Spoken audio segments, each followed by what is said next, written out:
अशी भीतीशी आला अन शिवबाला आज बावयाच शत्रूला शाही त्याच्या घरात शिवबा रात्री शिरला आणि बघून मर्द शिवबाला खान म्हणे घाबरला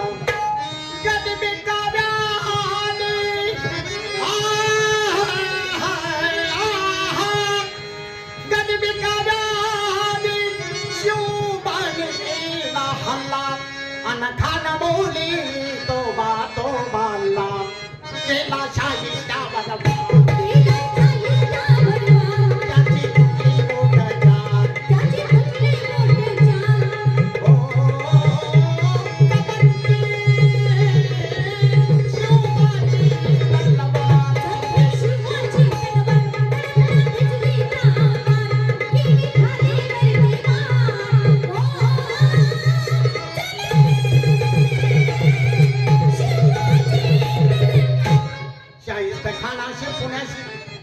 अफजल खानाशी कूद भारी चढला अन कसम खाऊन तो घरा बाहेर पडला पारका शिवाजी केवढी मै बच्चा अन मगर मै बादच्या का बंगा हो मै सच्चा बलिष्ठ शत्रूला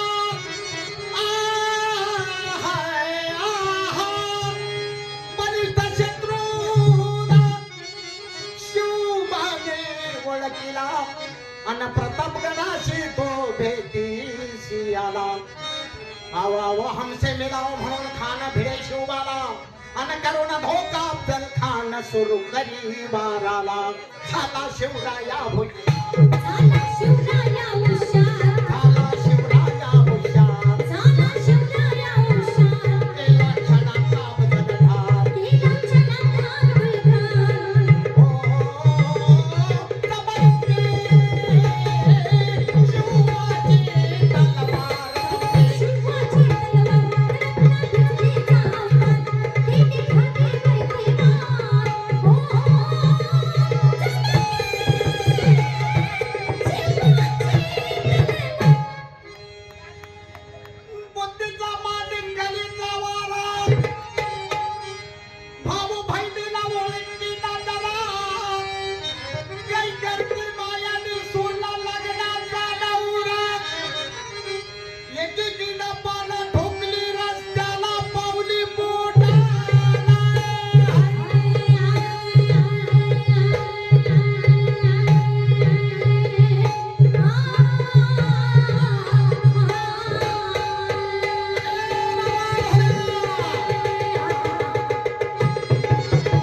जब हम घर से निकले तब दिल में कुछ अरमान थे।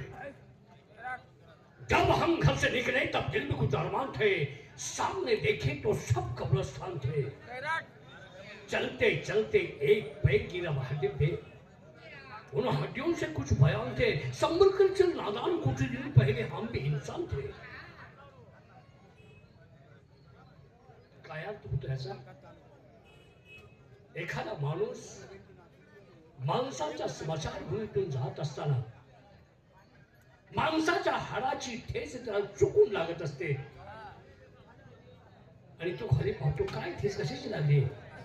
पाहतोय तुझ्या हाडाची ठेस. माणसाच्या हाडाची ठेस लागल्यानंतर त्याच्याकडे पाहून तो दुःखी होत नाही आणि त्याच्या मनात कुठला विचारही येत नाही. हे झाड माणसाचं आहे. आपलं देखील शरीरात याच आकाराची हाड आहे. मग या हाडानं आज काय केलं?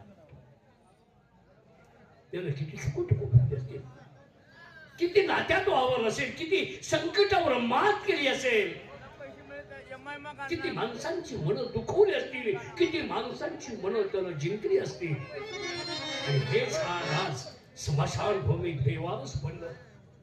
मग आपलं देखील एक ना एक दिवस झाड असंच बेशन स्मशानभूमीत बेवारस पडणार ना? काय विचार नाही करत माणूस. खरंच माणूस असा एक प्राणी आहे. ज्याप्रमाणे हरिणी मृगजळाच्या पाठीमागे धावून धावून दमछाक होऊन गतप्राण होतो, त्याचप्रमाणे माणूस देखील सुखरूपी मृगजळाच्या पाठीमागे धावून धावून धावून शेवटी प्राण सोडतो. काही मिळत नाही. पृथ्वीवरती एक झाड आहे.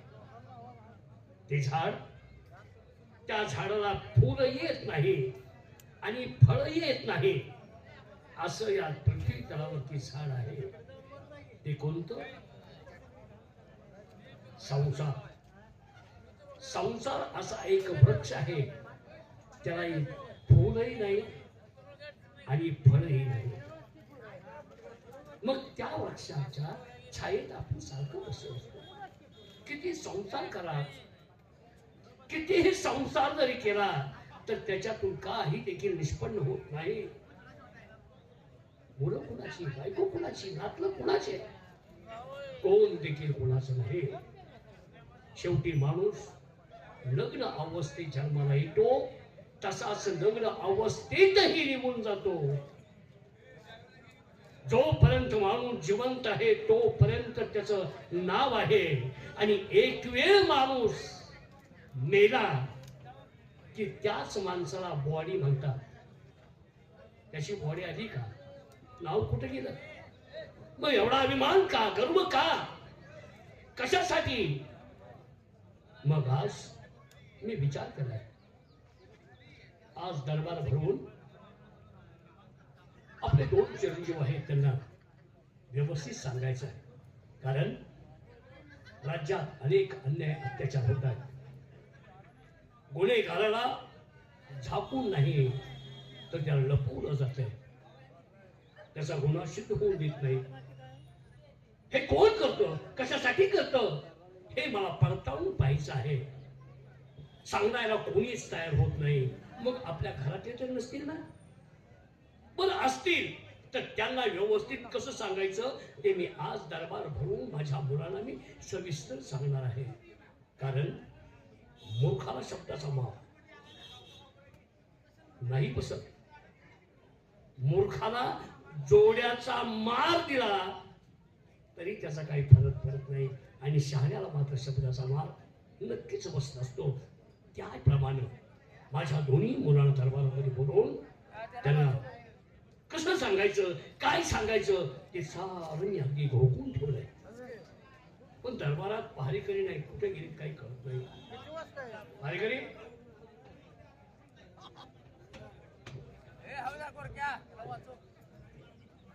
आला का तू? का आलाय?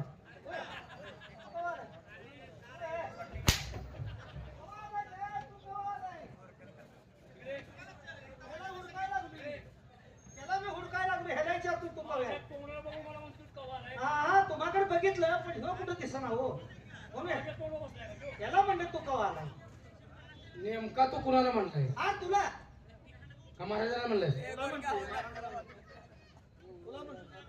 नाही महाराज, तुमचा काहीतरी गैरसमज झालाय. तो मला म्हणलाय तू कधी आलाय, तुला नव.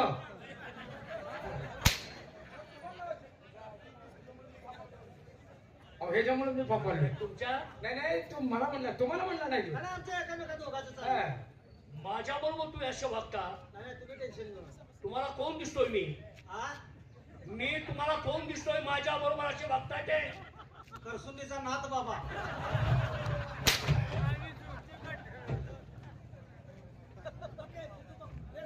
शाना शाना तोंड फोडून आता पुढे काय बोलला असतं? खरसुंडीचा नाथ बाबा मला म्हणतोय अहो, तू नाला का त्याच्या काय नादाला तुम्ही बी लागताय हा? अरे तुला एवढं साधं कळत नाही कपडे बघ कपडे बघ ड्रेस बघ हा? आटला कुठल्या तिंडीत काशीत घालताय कोण दिसतोय दिंडीतला तुला मी चोपदार चोपदार? होय असं नाही. हा? मी राजा असताना देखील मला चोपदार म्हणतोयस हे बघ असं नाव जुन घ्यायचं असते खरंच वारकरी आणि त्याची सेवा करण्यासाठी त्याची सुरळीतपणे दिंडी नेण्यासाठी हा चोपदार लागत असतो. पण माझ्या संग होता तो वेगळा होता कसला होता? तेजी उपमा तुम्हाला द्यायला लागली. तुझ्या देखत जो तुला चोपदार भेटला हा. तो कसला होता?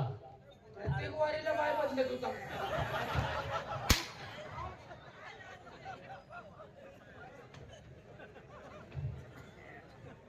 आम्हाला विचारता मी कसा दिसतो म्हणल्यावर ती एवढी बॉम्ब झाली बघा. काय झालं? मला वाटलं वारकऱ्याची तू स्तुती करतोय. अहो, आता ड्रेस तो- हे म्हातार! तो उदाहरण दिसतंय, फोटो दिसतोय, बाबा.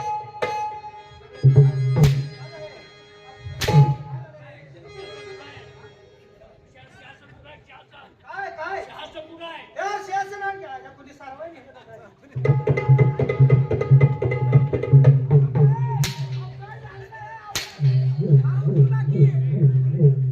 हाणू नका पायावर पाणी घाला.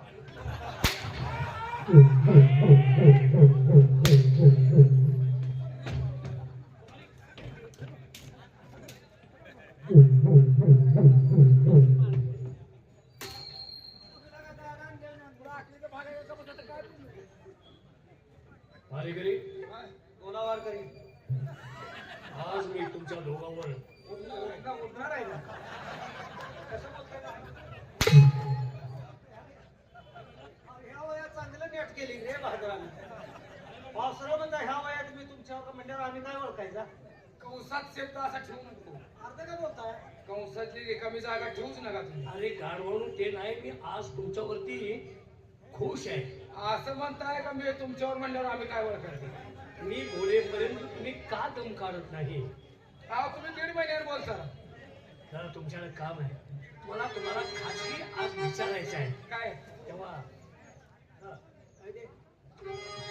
काय म्हणजे आम्हाला काय विचारणार आहे काय का? म्हणताय?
वारकरी, बसा ए, बसा की.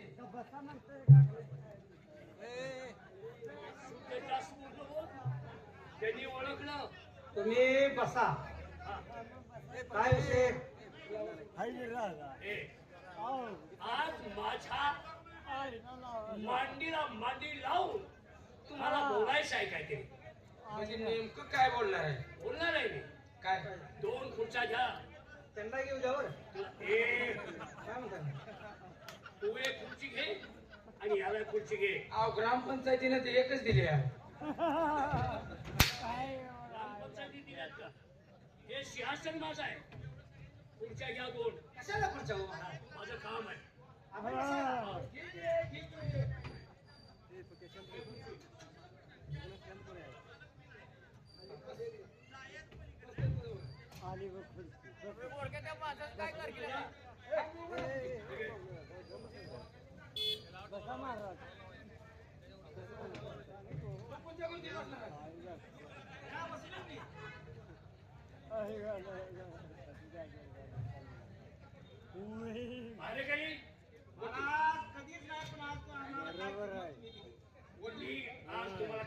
बसवलं?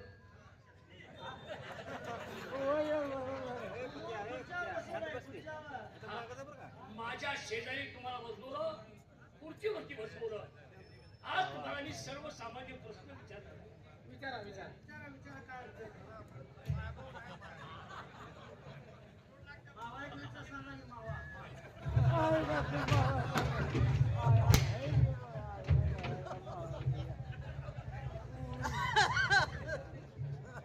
आलाय का? हाय का? बसलाय. पुढे आणा म्हणतो, इमला आणा म्हणतो तुम्हाला. हाय का? मला पाहिजे का? मला पाहिजे का? मी काय खात नाही तुम्हाला माहित आहे का नाही? हा? मी काय खात नाही. काय खातो? काय केळ?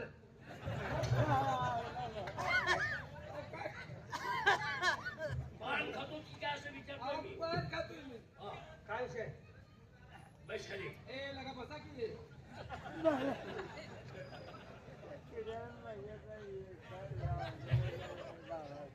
भाडेकरी, झाडाला फळं कधी का कोणत्या महिन्यात येतात?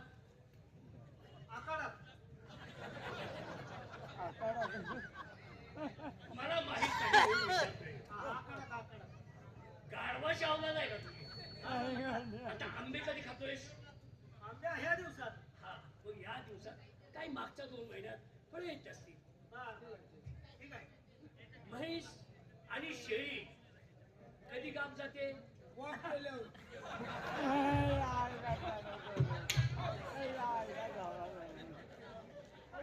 तसा पेरेड असतो. काय प्रेम? म्हैस कधी काम जाते? शेळी कधी काम जाते? ही बारमाही चालू असते. फक्त कुत्र्यांचा प्रेड असतो वर्षातनं एकदा. ठीक आहे, हा? ते झालं. हा. बस खाली. आयला लय भारी आहे प्रश्न काढण्यात. असू दे, खेळ मेचा दरबार आहे. चालतंय असं जा. माणसाची अवस्था कशी आहे? काय रोजच्या रोज चालू आहे? रोजच्या रोज हा, रोजच्या रोज चालू आहे. मला तुम्ही सांगा, दिसेना. एक वेळ नारदाने आग लावली. काय केलं? नारदाने आग लावली. नारदानं आग लावली. बरं. ब्रह्मा विष्णू महेश या तिघांच्या बायकांना सांगितलं, काय म्हणून? या पृथ्वी तलावरती सत्यवान कोण आहे, महापतिव्रता कोण आहे? तर नारदाने सांगितलं, अनुसूया एक सत्यवती पतिव्रता आहे. मग तिची परीक्षा घेण्यासाठी 3 देव गेले आणि 3 देव गेल्यानंतर त्या अनुसूयाने काय केलं? त्यांना लहान केलं. ते 3 देव काय म्हणले? आम्हाला नग्न अवस्थेत जेवण वाढ. मी तुम्हाला त्याच्यातलं सांगतोय, कोणती प्रॉब्लेम सांगतोय. मग आता एवढे मोठे देव त्यांना नग्न अवस्थेत जेवाय वाढायचं कसं? म्हणून अत्रि मुनींचा तिनं स्मरण केलं आणि सांगितलं, पती देवा माझ्यावर संकट आलंय. हे साधू तर मला नग्न अवस्थेत जेवाय वाटता म्हणताय, काय करायचं? मग तिनं तिथनं सांगितलं, कुणी गंगेवरून सांगितलं. अत्रि ऋषीने घरात 3 घागरी बादल्यात, त्यांच्या पाण्या अंगावर टाक म्हणजे लहान होते. तसंच केलं आणि लहान केलं आणि त्यांना गारेचा भात खायला घातला. अगदी बरोबर. मला तुम्ही सांगा, या पृथ्वी तलावरती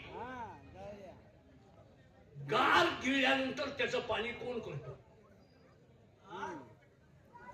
गार गिळल्यानंतर त्याचं पाणी कोण करतं? पाणी पण कशी गिळतंय तिला पोटात होते हो. पाणी पण करते ती. पाणी पण करते ती. असं काय नाही.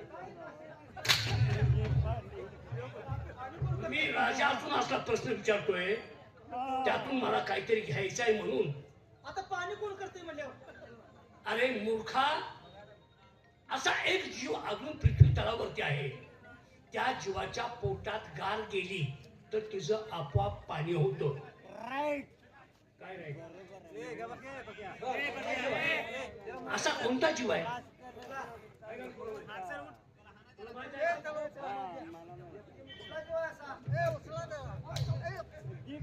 मी संध्याकाळी कीर्तन